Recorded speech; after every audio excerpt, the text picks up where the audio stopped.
Due to the relatively low and stable incidence of bovine tuberculosis in Scottish cattle herds, Scotland has been officially TB-free since September 2009.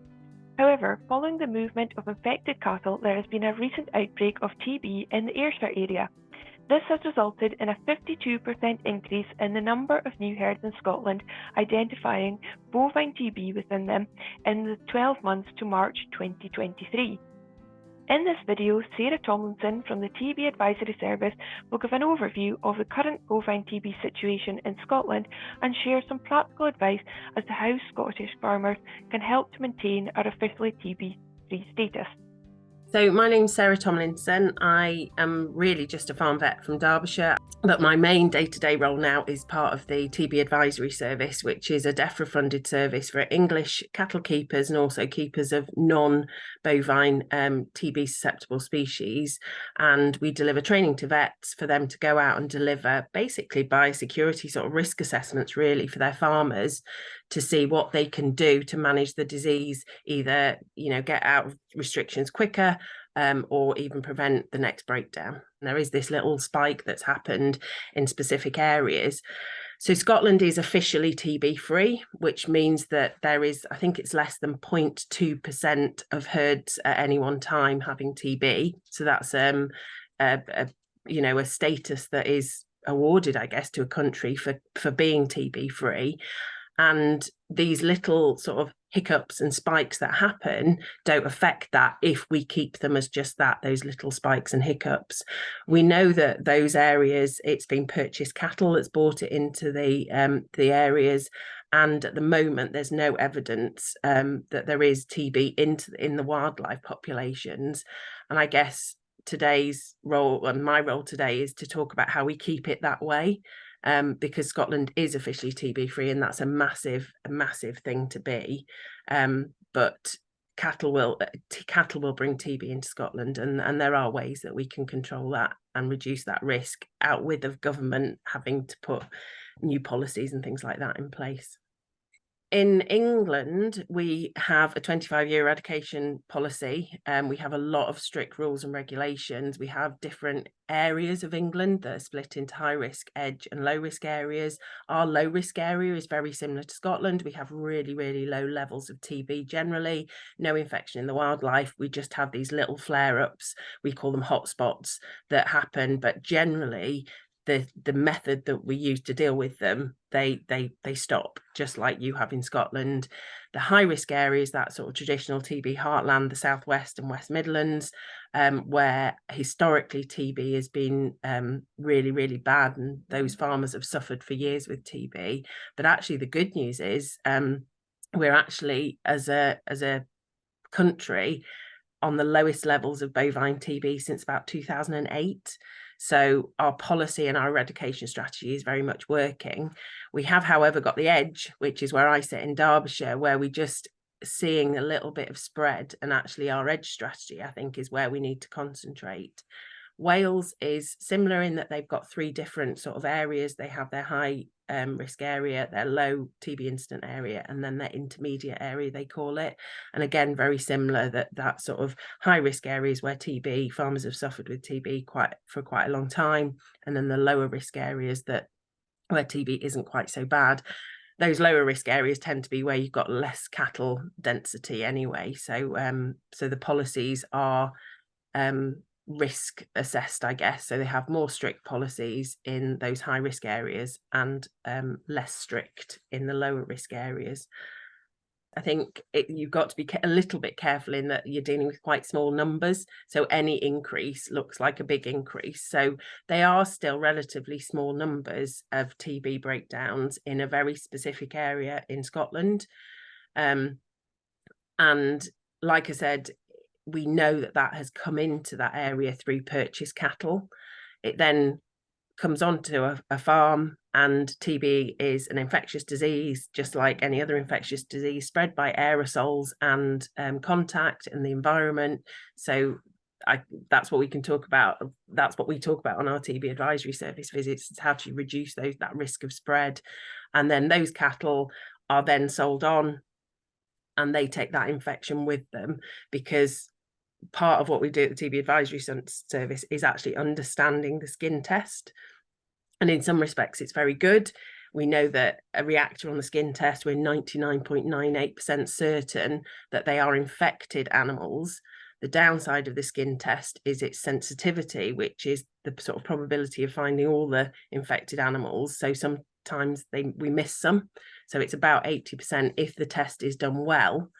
So we're missing potentially 1 in 5 infected animals when we do the skin test. And that's why understanding the herd history from a TB point of view is really important when you are buying in. Just like we do with Johne's, BVD, all of those diseases, you know, we're asking those questions proactively. You can't sell a bull or a pedigree animal at market without having those diseases sort of clearly defined from a risk point of view. And we need to add TB into that, because that's how TB is spread through infected animals that are passing the skin test ultimately. So at the moment, like I said, there's really strong evidence. Meetings I've been at where APHA have discussed how TB's got in Scotland I have very, very strong whole genome sequencing. So that's genetic data from TB breakdowns to show that it's, you know, there's very, very little sort of deviation from that genetic makeup, which they say is very clear evidence that it's not in the wildlife. I would say let's not wait for it to get into the wildlife, because once they have that evidence, probably farmers have been aware of it before APHA are, because there will be breakdowns that you think there's no cattle to cattle links. The only way that TB could have come onto my farm is through shared wildlife, which badgers and deer to a certain extent can spread TB as well. So there isn't any evidence at the moment, but when there is evidence, it'll be too late to sort of do something about it. And once TB does get into a wildlife population, that's when it does become really hard to control, because there are certain things that are out of the farmer's control when it comes to managing the disease then.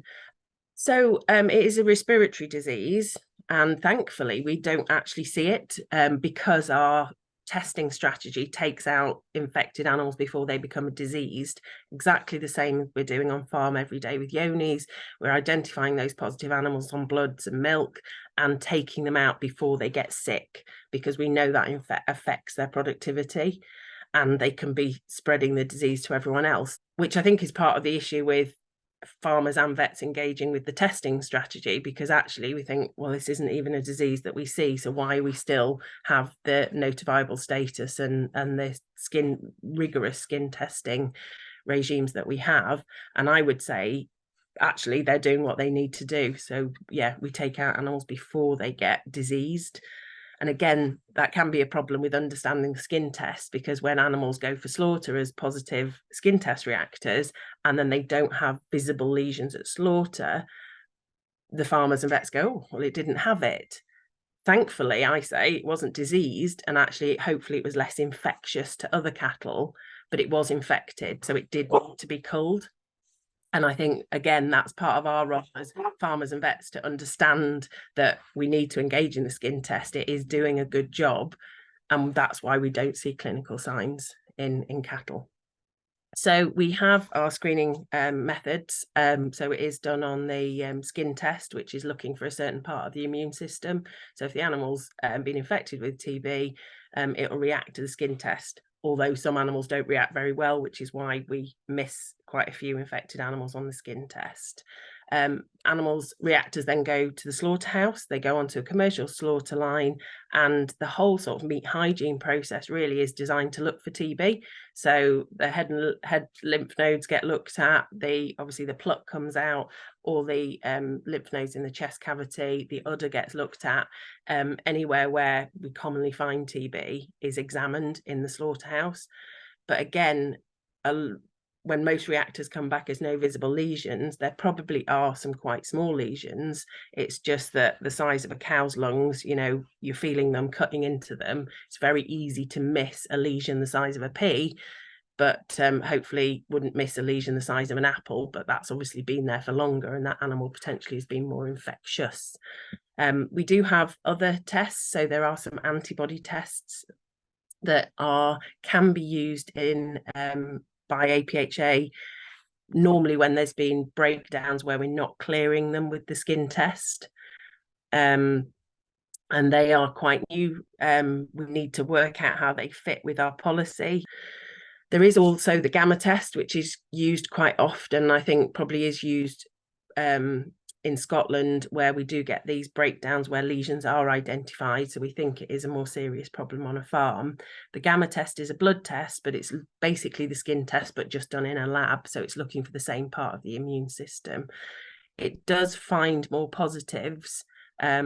And it also identifies reactors a bit earlier in the infection cycle. So people tend to lose more animals and lose them younger, in my experience. I appreciate it's quite a different mindset to how TB is managed, because generally TB is done to us as farmers and vets. We're told when to test, what to test, and more importantly, what we can and can't do with our business when we find reactors. So the positive thing of the TB advisory service is actually going on farm when a farm is officially TB free and saying, right, let's prevent this next breakdown. And farmers don't like to think about TB, neither do vets, unless you're testing and you're having to deal with it. So it is about almost planning for the worst, but hoping for the best. But TB is just another infectious disease. That's sort of our mantra. And we also talk about controlling the controllable. There are things outside of our control, like what your neighbour's behaviour does, like if it's in the wildlife population and you can't go out and cull badgers because they're on the protected species list. But that shouldn't stop farmers engaging in what they can do. So we look at 6 risk areas when we do our TB advisory service visit. So what the first one is the farm TB history. So just like with any other infectious disease, the more recent you've had that disease on farm, the more likely it is that it'll come back. And especially TB and Johne's are the same families of bacteria. So anybody that's been trying to eradicate Johne's from a herd will realise how hard it is and it takes time. TB is exactly the same, especially because of those infected animals we miss. So if a farm's had TB recently, even if they've gone officially TB free, they probably aren't infection free. So we can talk about that. We can talk about looking at bovine only reactions. So ignoring the top lump and just looking to see if they've reacted to the bovine tuberculin. That again is sort of starting to manage TB like Johne's. So they've passed the government skin test, but actually, are they giving us a little sort of red light that they could be the next reactors? So we can manage those like we do Johne's positives. Then the next bit we look at is incoming stock. So that's not just purchases, but those animals that have maybe been in somebody else's shed over winter, or they go for summer keep somewhere. What is that risk from that area and those animals coming back? And then the obvious risk from purchased animals. So our mantra is the longer a farmer's been testing clear of TB, the more you can trust that clear test is genuinely clear. So we have pre-movement testing in England. So it's not just whether they've passed the most recent test, it's how long ago did they have a breakdown. And that is then a risk assessment that you talk about with your vet. How risky are you prepared to be? If those animals are going into a fattening shed, you might say, okay, I'm quite happy to take cattle that have come off a farm that had TB in the last year, 2 years, 3 years. If you're buying breeding stock, you might say, I want to buy cattle only from a farm that has been 5 years or more TB free. We're not about telling people what to do directly, but giving them the best sort of science and evidence to make the best decisions that they can for their business. Then we kind of look at the pasture risks. So that's not just necessarily wildlife, but also neighbours. We can't control the neighbour's behaviour, but actually you can make sure your boundaries are secure and you don't get escapees either way. TB is a respiratory disease, so that kind of permanent 3-metre gap is the ideal, but we know that's not suitable for rented grazing and things like that. So actually just pulling an electric fence away from a dry stone wall or a hedge just to reduce the risk of aerosol transmission.